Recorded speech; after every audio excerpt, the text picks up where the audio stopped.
Welcome to the Louie Belina Show here on the Zone 1150 AM, 93.7 FM. The Louie Belina Show is brought to you by CC Electric, built on faith, family, and community. It's CC Electric. This is the Louie Belina Show, but this is not Louie Belina. This is Caleb Rappolee. I will be doing the Louie Show on Fridays in June. As most of you listeners know who have been around for a while, Louie does not like to do Fridays in the summer. This year, I will be taking over in June on Fridays, so you get to hear me from 11 to 1 today and every Friday in June. We've got a lot to talk about today. The sports world still jumping with news. A lot of Aggie Sports news here in the first segment that I'll be going over. We'll talk some college baseball. And at 11:35, we will have a listen-in. Steve Sarkisian, the head coach of the Texas Longhorns football team, we'll listen to that at 11:35. That's actually a two-part listen-in, with the second part coming at 12:35 today. The ticket booth is open today thanks to Dixie Tire Company. So stay tuned in later in the show. We'll be giving away some prizes here. We will also be talking MLB. The trade deadline season is almost here. It's only June, but getting about close to the halfway mark in the MLB season, so teams are starting to figure out what they want to do with their season. Your Houston Astros, which we cover here on the Zone, have had an up and down season, and they're getting some injured stars back here with Jose Altuve nearing a return, hopefully, here in the next couple weeks. So we'll see where that goes. And then, of course, the NBA Finals are happening right now. Game 1 a couple days ago. Game 2 will be tonight between the Knicks and the Spurs. So a lot to talk about today. We're going to start it off with some news that broke earlier this morning. Texas A&M volleyball head coach Jamie Morrison becoming the third highest paid NCAA volleyball coach in the country. This season, his base salary will be $650,000 in the first year of a 5-year contract with the Aggies. So well-deserved from Coach Morrison, getting us our first national championship in any sport outside of track and tennis in a while. Of course, our track and tennis programs have been fantastic here at Texas A&M for a long time. Pat Riley and Mark Weaver, some of the best coaches in the country. But very happy for Coach Morrison and glad that we are committed to him sticking around. Hopefully bring us another deep postseason run this season. Yesterday in A&M men's basketball, it was announced that Texas A&M will be playing Stanford in the ACC-SEC Challenge December 2nd here in College Station at Reed Arena. So Bucky McMillan's squad putting together a very interesting non-conference schedule. They will be having the second game of their home-and-home series with Oklahoma State this year after they played the Cowboys on the road last year. They will be taking them on in Reed Arena this year. That date has yet to be announced. We have a neutral site game with Florida State in Houston on December 12th. And we will also be participating in the Battle for Atlantis tournament in the Bahamas. So very interesting schedule here for Coach Bucky in his second year at A&M. Really excited to see what we do with Buckyball this year. A lot of transfers in after year one, and he's still trying to build his program, and I think he likes to focus a little more on high school recruiting than some of our past coaches have. So we'll see what that looks like. Season will be getting underway later in the fall, and I'm really excited for men's basketball. And Aggie Sports in general has just continued to rise. I think athletic director Trev Alberts has done a great job with these coaches that he's hired and how he's supporting them in pretty much every sport.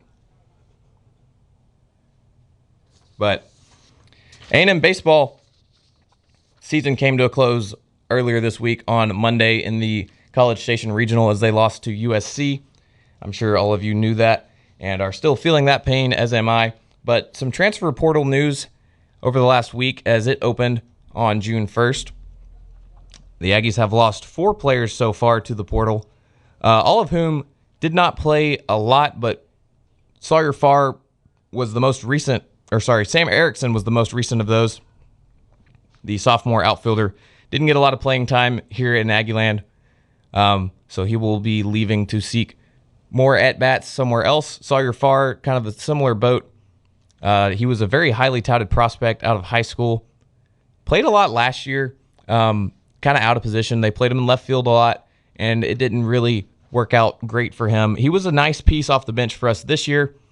As many of you probably remember that series against Penn early this season when he was the hero in, I believe it was game 2 that he walked it off. So sad to see him go, but definitely wishing them all the best. Luke Billings and MJ Bollinger, the other 2 players that will be leaving in the transfer portal. But in addition, that the Aggies have already brought in is Jack Bell, infielder whose previous school was TCU, but he was actually on the 2024 Aggie baseball team that went to Omaha. He transferred out after our head coach left. With the coaching change, he decided to go to TCU, and he's had some nice success there. Appeared in 105 games over his 2 seasons with the Horned Frogs. 282 batting average over those 2 seasons, 11 homers. Playing mostly second and third base, which will be 2 spots that we will be looking to fill this year, with Chris Akopian headed to the draft, Gavin Grahovac headed to the draft, so half of our infield will be needing to be replaced, along with Ben Royo, who I believe is out of eligibility. So Bell looks to slot in nicely in that second base spot. I imagine Nico Partita will hold down the hot corner at third. But that's definitely a big addition, and hopefully the first of many for Coach Early and the Aggies, who are also looking for their next pitching coach. As it was announced earlier this week, Jason Kelly will not be returning. And that's a crucial hire, especially right now with the transfer portal just opening. Players want to know who your pitching coach is going to be before they sign with the team. So I hope that Coach Early gets that hire done soon. It'll be really interesting to see who he goes after, whether it's an up-and-coming guy from maybe the mid-major ranks or a more proven person, maybe from MLB. Max Wiener earlier, I believe that was 2022 that Coach Sloss brought him in from the Mariners minor league system.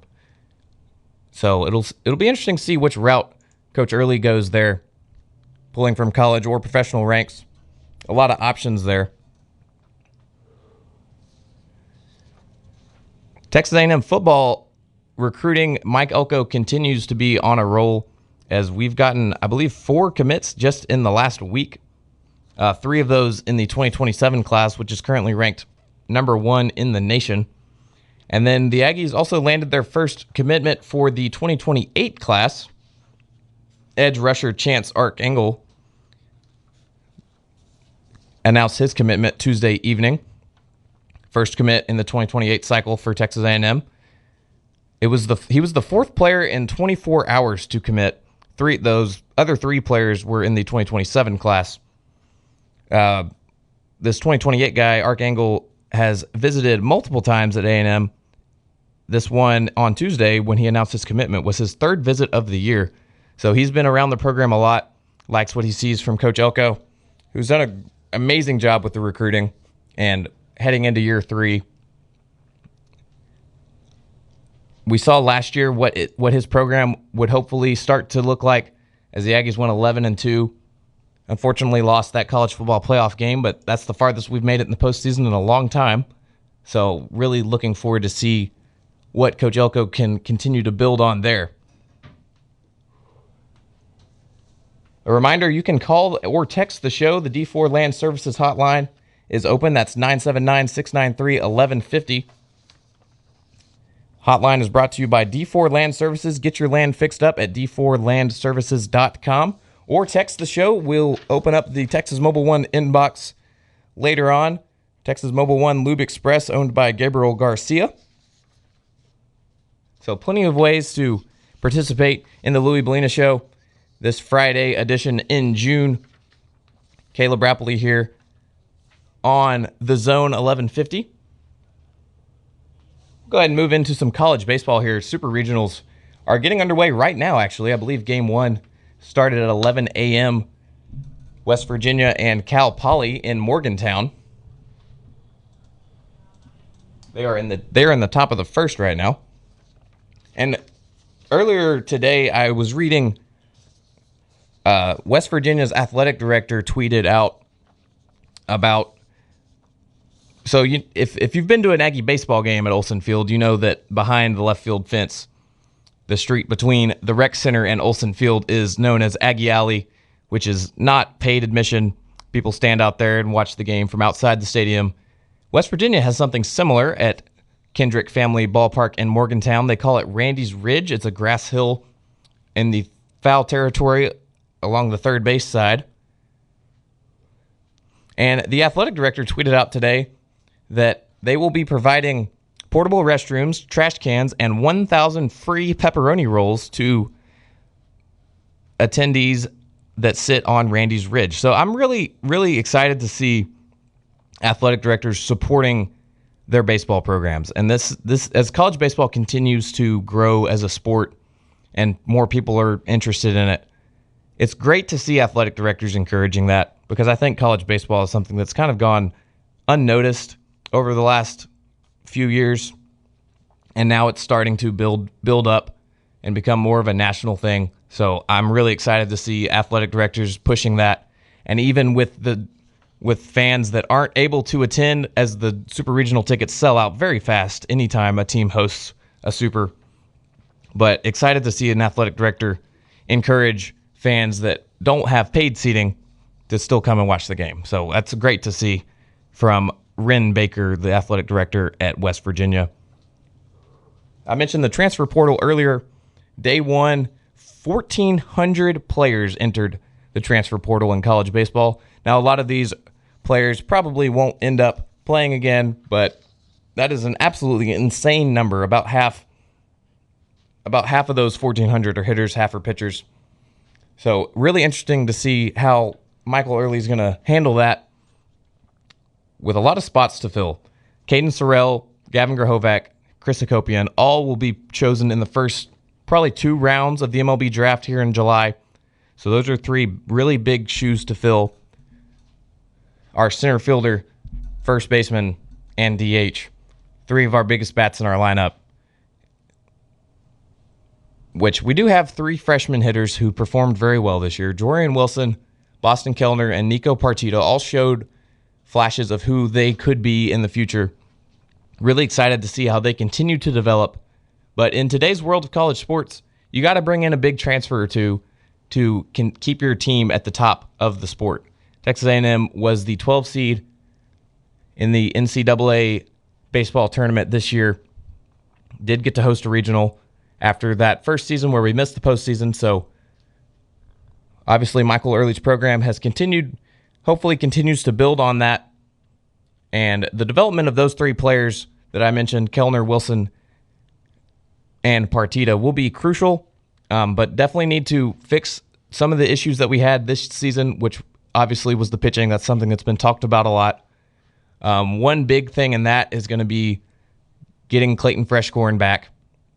If he comes back, I think he's honestly very much in contention to be a weekend starter for A&M after being the closer all year. And he was named a Stopper of the Year finalist, which I believe will be announced in Omaha here in about a week. And he was lights out for us all year. ERA around 2.8 on the season. And then that last start of the season, his first start in an Aggie uniform in that final game of the regional against USC, he looked great up until about the 7th inning when you could see he started to run out of gas, which is to be expected for someone who's throughout the season usually pitched about 2 or 3 innings at a time. And we asked him to go out there and see how many he could go, and it was very impressive to see him get to the 7th on only around 100 pitches. And up until about pitch 90 or so, I would say he looked fantastic, and then you could see him start to run out of gas. But that's just what happens when you're not used to throwing that many pitches at a time.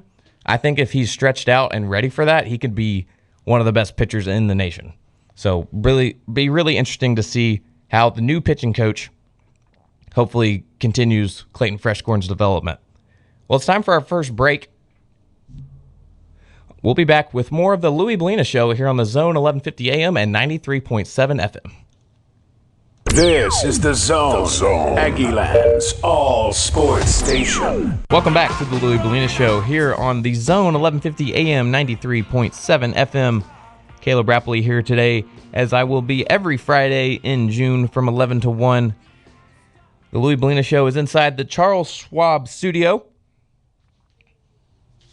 And we're going to get back to talking a little bit of college baseball. As I mentioned, Super Regionals are getting underway today. The first pitch was at 11 a.m. this morning between West Virginia and Cal Poly, the Morgantown Super Regional. And this was one of the more chaotic regional rounds of the NCAA baseball tournaments that we've had in the last few years. So we had 2 4 seeds advance to the Super Regional round, which is a lot of times you'll see 1 4 seed, maybe a couple 3 seeds, but we have 2 4 seeds and 2 3 seeds in the Super Regional round. Only 9 of the 16 1 seeds advanced. So a lot of chaos this year. Only 1 Super Regional matchup where neither team was a regional host.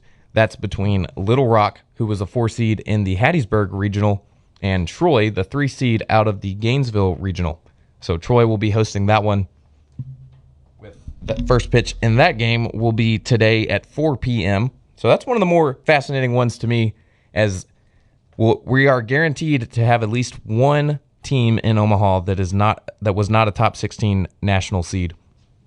And both of the teams are named the Trojans, which is always funny when you have a mascot matchup like that. So Little Rock and Troy, really, if none of your teams are still alive in the NCAA baseball tournament, root for one of those, just because it's fun to root for mid-major in the sport of baseball. A 4 versus a 3 seed. You don't see that very much in the Super Regionals. Some of the other storylines in the Super Regionals this weekend: the SEC, again, has been dominant in the college baseball world. 7 teams in the Supers. And at minimum, 2 will be in Omaha, as 2 of the 8 matchups, of the 8 Super Regional matchups, are between SEC teams. Ole Miss and Auburn will be playing. That game will be at 7 p.m. tonight. And then Mississippi State and Georgia are playing. That game will start tomorrow morning at 10 a.m., I believe, which is really early for a game that will be in Georgia. Usually you see the West Coast games, or the West Coast games are usually later. But that means that the SEC will have at least 2 teams into Omaha, as they have Mississippi State and Georgia, Ole Miss, and Auburn. There are 5 other teams that could make it, as Texas takes on Oregon, and Texas will be the host there, as they were the higher seed. That game will start tomorrow. That series will start tomorrow, 7 p.m. So college baseball still alive. It's my favorite postseason of any college sport, just because it's really a lot of people. I've seen a lot of people this year complain about the format, but I think it's one of the best formats in any postseason, just because you never know what's going to happen with a 4 seed maybe making a run to Omaha. Hopefully we'll see that from Little Rock or Troy. Ryan McGee of ESPN coined it the Survival 16 instead of the Sweet 16 like they call it in basketball, and I think that's a really, really fun way to look at it, just because baseball it's a grind, having to play through 7 games of a regional and then playing a best 2 out of 3 series just to get to Omaha. The ACC, which looked like they were going to be a little more involved in this season after having, I believe it was 7 teams into the tournament, they are now just down to 1 team, which is North Carolina. And North Carolina will be hosting Southern California, which is the team that eliminated Texas A&M. They will be hosting them for the regional round. 2 p.m. today is game 1. And then the only other 2 matchups I haven't talked about yet, Oklahoma and Kansas, and St. John's and Alabama. St. John's, that other 4 seed that made the Supers that I was talking about earlier. Both of those series will get underway tomorrow night. So the first 4 series start today. The next 4 will start tomorrow. So plenty of college baseball all weekend to keep your thirst for college baseball satiated. We have a listen-in coming up in the next segment, 11:35.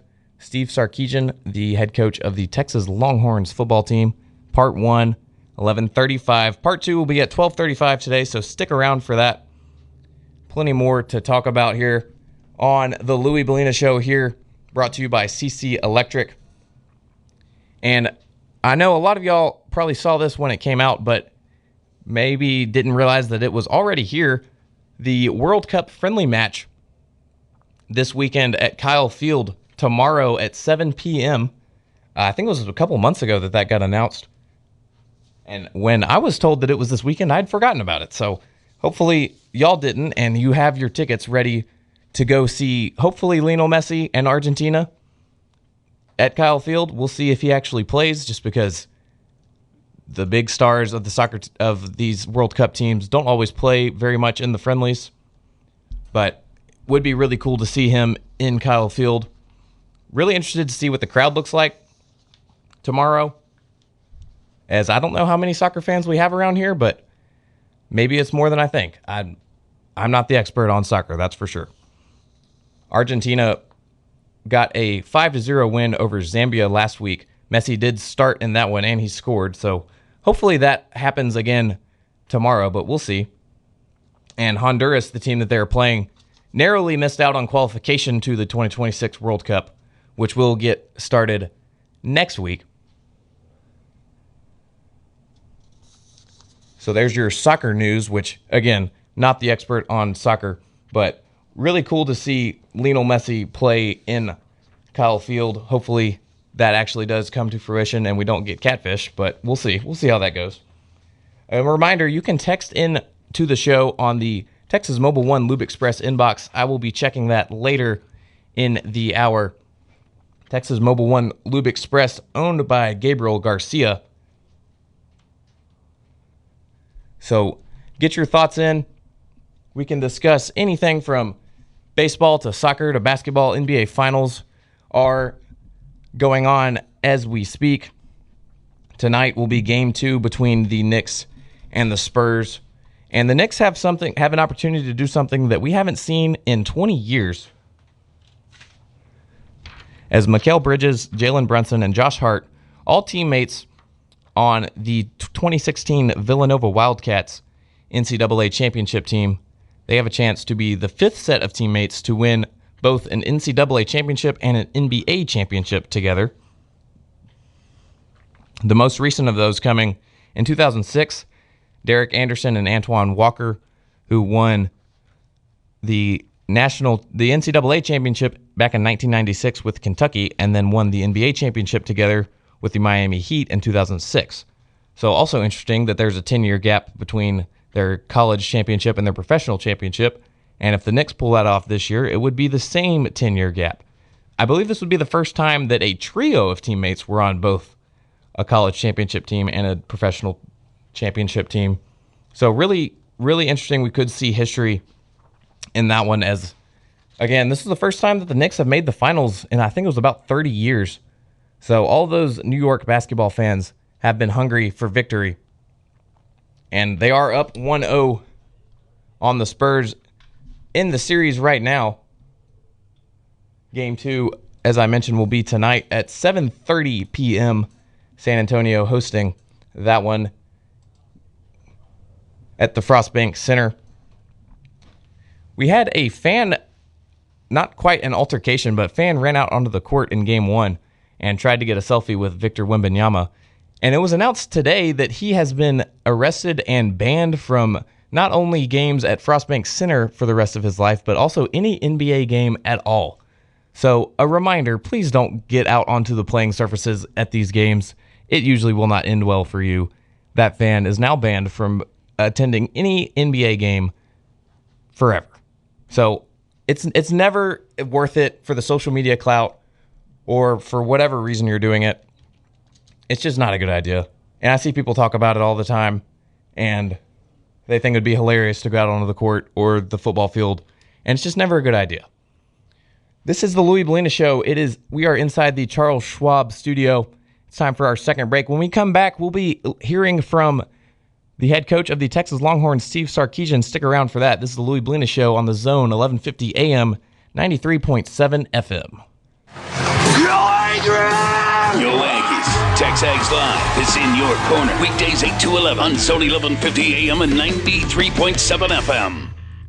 Welcome back to the Louie Belina Show here on a Friday. Caleb Rappolee here. Fridays in June will be Caleb Rappolee on the Louie Belina Show as part of the summer edition here on the Zone, 1150 AM, 93.7 FM. We've got some breaking news. Caden Sorrell, Texas A&M outfielder, named NCBWA District 7 Player of the Year. A fantastic season in his junior year for the Texas A&M outfielder, hitting .341, along with leading the team with 76 RBIs, 23 home runs. First player in school history to hit 20 or more doubles and home runs in a single season since Dalen Holt back in 1999. Sorrell named District 7 Player of the Year alongside Texas pitcher Dylan Volantis. District 7, for those of you who are wondering, includes all schools in Texas, Arkansas, and Louisiana. So congratulations, Caden, on that accolade, which adds to the list of awards that he is up for. He's a semifinalist for the Golden Spikes Award, All-SEC First Team, All-SEC Defensive Team. Probably going to be a first-round or second-round pick in the MLB draft here in July. But it's time for our listen-in. We've got Texas football coach Steve Sarkisian. Let's hear from him. Coach, always appreciate you being here. You're one of our favorites. You were our first ever guest on the show. So we figure around the same time every year we have you back. I think we're just a little superstitious. Just want to have a good season. So we have Sark on to start the calendar year. How's that sound? Exciting for me. I always feel like if I'm on with you, we're doing something right, I think. You're doing plenty right. And look, a lot of people are wanting to talk about what's been said over the last couple of weeks. We'll get there. But I really want to start with Arch Manning, because I think what this kid endured last year was amazing. To come out the other side playing as well as he played down the stretch was unreal. And you said it publicly that 99% of the kids would have melted under what he went through as the preseason Heisman favorite and the challenges early on. So while you were watching him kind of this spring, I know he didn't do a ton, but what is it that you've seen that's different about him heading into this season? I just think that there's he finished on such a high note last year. I mean, you just look at the last 8 games or so or something like that. Just the way he played to close out the season, and then the bowl game. I just feel like there's this real sense of confidence that he has, not only in himself, but a belief in the system, the guys around him, the confidence to lead. The idea that I think in his mind, I've had some hardship now in my life that I did come out on the other side of, that I can actually help a guy when he's going through something now, I think is helpful for him. This feels like his team, and it should feel like his team because it is his team. But I think a year ago at this time, he wanted to go prove it before he really led like it was his team. Well, now he's proven it, and now he's done a lot of the things necessary to be the leader, I think, in his own mind that he's capable of being and that we know he can be, and you can feel all that. I think mechanically he's really strong right now, and that was something he's put a lot of time and effort into.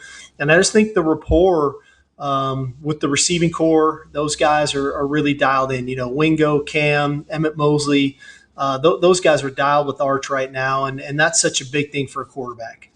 How do you do that with him being limited in the spring and yet still maintaining that rapport that you finished the season with? Yeah, well, I think the biggest thing, and I don't want to say it was overblown, the limited. Granted that the first week of spring we really held him out, coming off of the foot surgery. Right. But once we got going into spring, he was doing group install, he was throwing routes on air. He inevitably the last 2.5 weeks of spring, he was throwing 7-on-7. I just held him out of the team stuff, and I felt like part of that was for him. I didn't need anybody stepping on him, but two. I thought it was going to be really good for KJ Lacey and Diabell to get those reps with the ones and the twos, and because you never know if we're going to need those guys, and they've got limited experiences, so that experience they got this spring was good for them. So Arch was getting plenty of the timing with those guys that was needed. In some of the competitive periods of 7-on-7, the red area, the move the field, things of that nature. So, and I think that bled right into May, and he had those guys down in New Orleans throwing, and now here we go. We're starting back up in summer in June. Today was our first day back. So I feel good about that. Yeah, I love that. I love hearing that. And what I think is amazing too, and look, you and I have talked about this, but you look at like the stat line. I mean, the guy had 36 touchdowns, had over 3,500 yards of total offense, including 400 on the ground. I mean, that's an unbelievable year statistically by pretty much any standard in the modern day with college offense. And yet the reception is still like, oh, there was some disappointment in there. Like, what does that say about the expectations of the Texas quarterback that they have to live with when a 36 touchdown season reads as kind of like a growth year? Well, I think what's funny is this. Going into last year, the naysayers of Arch Manning were going to say, if his last name wasn't Manning, we wouldn't be talking this way about him. Okay. Well, now those same naysayers want to say, well, he's Arch Manning, he's supposed to do that, as opposed to say, no, keep the name off the back of his jersey. If that was Joe Blow and those were his numbers, we'd all be raving about the year that guy just had against a really, really difficult schedule, some high quality opponents, with an inexperienced group. And so, like I said, I thought he had a really good year. I was obviously disappointed, as a lot of us around here were, that we didn't get into the playoffs, because I felt like he had peaked and we were peaking at the right time as a team and potentially to make a run. It didn't happen. But it sure left a hungry taste, I think, in our team's mouth and his mouth, with the idea that, man, he had a really good season for us. And we feel like he can be better. I think he feels like he can be better, and that's the goal. But for a first-year starter to have those types of numbers in the Southeastern Conference, that's a pretty good first year. No, I would say so. You always say, and I like the line, because it's the individual success kind of follows the team success too, and the data on that is pretty remarkable. And when you got there, you guys go 5-7. I don't think there was a single guy drafted. Am I wrong on that? You're right. Yeah. Year one, we went 5-7, had 0 draft picks. Yeah, think about that. University of Texas, that's what you walked into. Then in 23, you break through, have 11 guys go. In 24, you go 13-3, 12 guys go. So the correlation is real. So I kind of want to push on that a little bit. You got your Arch Manning going into year 2. You got Cam Coleman, a ton of buzz about him this spring. Ryan Wingo, of course, coming back. So at some point, that individual success and the team success that's been created as a result, what is the arrow looking like now? What is the expectation looking like now? Well, I think I would be remiss if I didn't say I like this team. This team feels really complete to me. I feel like we have the top level talent on both sides of the ball. When you look at some of the skill players we have on the offensive side of the ball, the Wingos, the Colemans, the Mosleys, Raleek Brown, Hollywood Smothers. I think we've got a really good offensive line. I mean, Trevor Guzio, his first team, all SEC left tackle coming back. We brought in Melvin Sinai from Wake Forest, who was a full-time starter at left tackle for them. He's going to play right tackle. Brandon Baker can slide to guard. We have some other transfers. Connor Robertson, I think, really solidified things for us up front on offense late in the year at center. Defensively, I mean, Colin Simmons is back with his, I think 12.5 sacks or whatever he had last year defensively.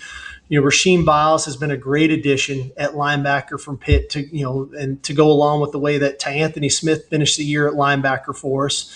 Hero Canu's back. We brought in an Ian Gaffard from Arkansas. Alex January's back. Murad Watson, Lance Jackson's back.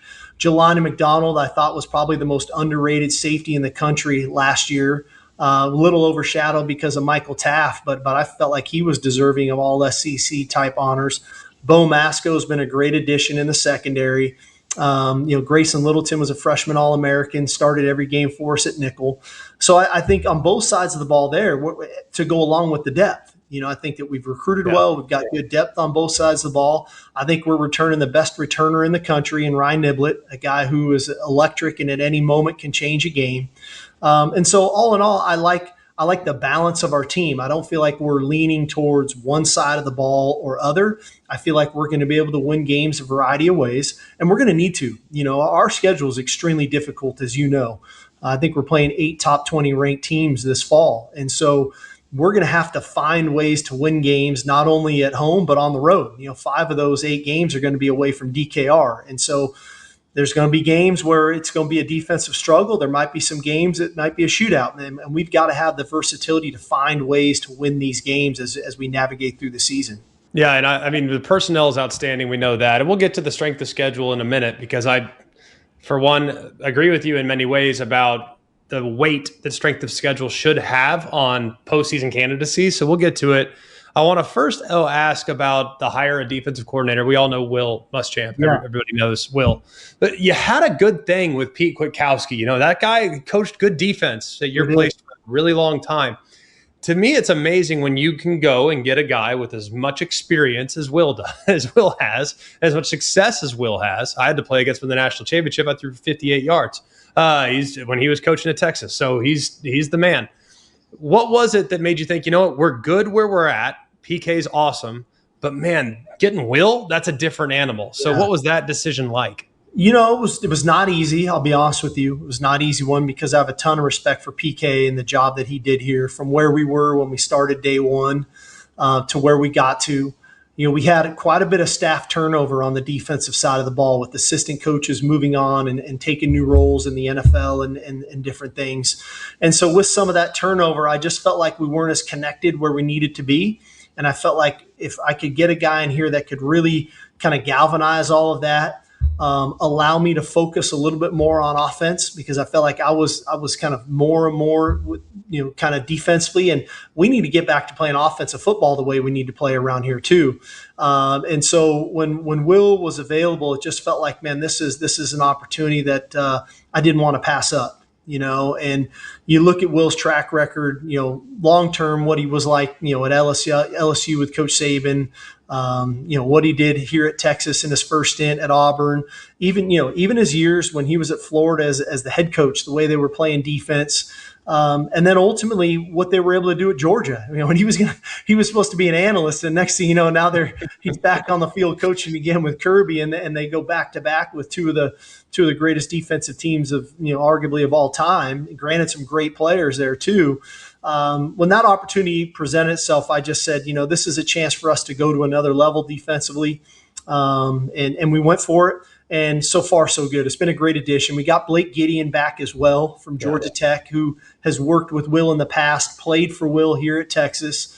And to go along with the guys that we already had on staff, Mark Orfe, Johnny Nansen, Kenny Baker, Lee Allen Clark. I like the mix on the defensive staff. I like the level of intensity that Will brings, the rapport with the players. But I like the style of play. We're aggressive. We're in your face. And I think that's what it takes, and you got to be versatile enough to navigate your way through the teams that you're going to have to beat November, December, and January, and then the variety of defenses that you need to have.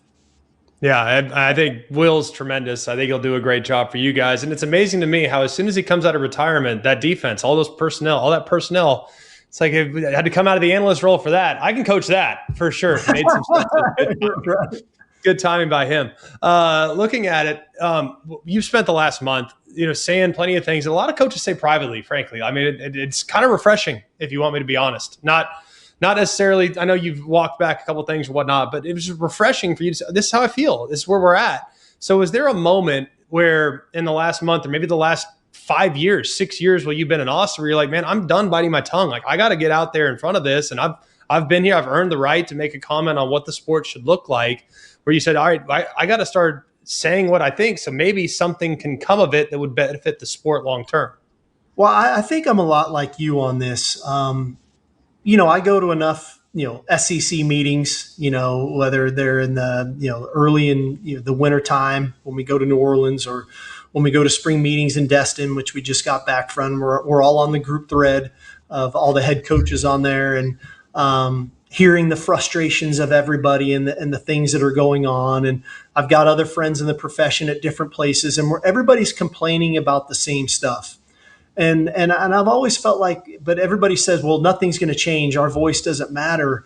And I think we do have a voice, and I think our voice does matter. And sure, there's always ways that maybe we could do things better. And to your point, I probably could have expressed some of my frustrations a little bit better than I did.